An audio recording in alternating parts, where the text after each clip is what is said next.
ಪಿತನೆ ನಿನ್ನ ಆಜ್ಞೆಯನ್ನು ಪಾಲಿಸು ಪಿತನೆ ಸದ್ಭಕ್ತಿ ಸಾಧಕನೇ ಮಾತೆ ಸಿದ್ಧಳಾಗು.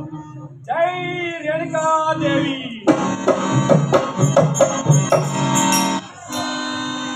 ಪಿತನೆ ನಿನ್ನ ಆಜ್ಞೆಯನ್ನು ನೆರವೇರಿಸಿ ಬಂದೆ. ಮೆಚ್ಚಿದ ಮಗನೇ ನಿನ್ನ ಪಿತೃವಾತ್ಸಲ್ಯಕ್ಕೆ ಕೇಳು ಮಗನೇ, ನಿನಗೆ ಯಾವ ವರ ಬೇಕು? ನಿಮಗೆ ತೃಪ್ತಿ ಆಯ್ತು ಪಿತನೆ. ಕೇಳುತ್ತಾನೆ ನಿನ್ನ ಮನದಿಚ್ಛೆಯನ್ನು ಬೇಗನೆ. ಹಾಗಾದರೆ ಪ್ರತಿಜ್ಞೆ ಮಾಡುವಿರಾ ನಾನು ಕೇಳು ವರಗಳನ್ನು ಕೊಡುವೆನೆಂದು?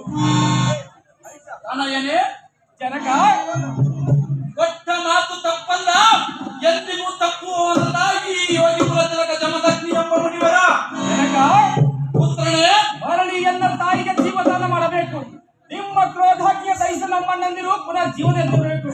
ಮೂರಿನ ವರವಾಗಿ ನೀವು ನಿಮ್ಮ ಈ ಕೋಪ ಕ್ರೋಧಾಜ್ಞೆ ಬಿಟ್ಟು ಶಾಂತಿ ಪಿತರೆ ಬೇಕನೆ. ಜೈ ಜಗದೀಶ್ವರ. ನಿನ್ನ ತಾಯಿಯನ್ನು ಕೂಗಿ ಕರಿ ಎಂದು ಬರುವಳು. ಅವರ ಮಾತೆ ಪರಮ ಪುನಿತೆ. ಇದರ ತಪ್ಪ ಶಕ್ತಿని ಎದ್ದು ಬಾರಮ್ಮ. ಈ ನಿನ್ನ ಮಗನ ಮೇಲೆ ಬಂದ ಅಪ್ಪನ ದೂರನ ಮಾತೆ ದೊಡ್ಡ ಪ್ರಖ್ಯಾತೆ. ಬಂದೆ ರಾಮ, ಬಂದೆ ರಾಮ. ತಂದೆಗೆ ಕೊಟ್ಟ ಮಾತಿನಂತೆ ನಿನ್ನ ಪರುಷನಿಂದ ಎಲ್ಲ ಸಿರವನ್ನು ಕಡಿಸಿ ಮರಳಿಯರಿಗೆ ಮುತ್ತಿಗೆ ತರವನ್ನು ಕೊಟ್ಟೆ. ಸ್ವಾಮಿ, ನಿಮ್ಮ ಪಾದ ಪದ್ಮವನ್ನು ಸತಿ ರೇಣುಕಾ, ನಿನ್ನ ಜನ್ಮವಾಯಿತು ಸಾರ್ಥಕ. ಇಂದಿನಿಂದ ಚಿರಕಾಲವಿರಲಿ ನಿನಗೆ ಸರ್ವ ಸುಖ. ಓ ಅಪ್ಪಯ್ಯ, ಅಗೋ ಮಗನೇ, ಮತ್ತು ಎನ್ನ ಎತ್ತಮಳದ ರೇಣುಕಾದೇವಿ, ನಿಮ್ಮಲ್ಲಿ ಗಂಧ ವಿಜ್ಞಾಪನೆ ಏನೆಂದರೆ, ಅದೇನು ಮಗನೇ?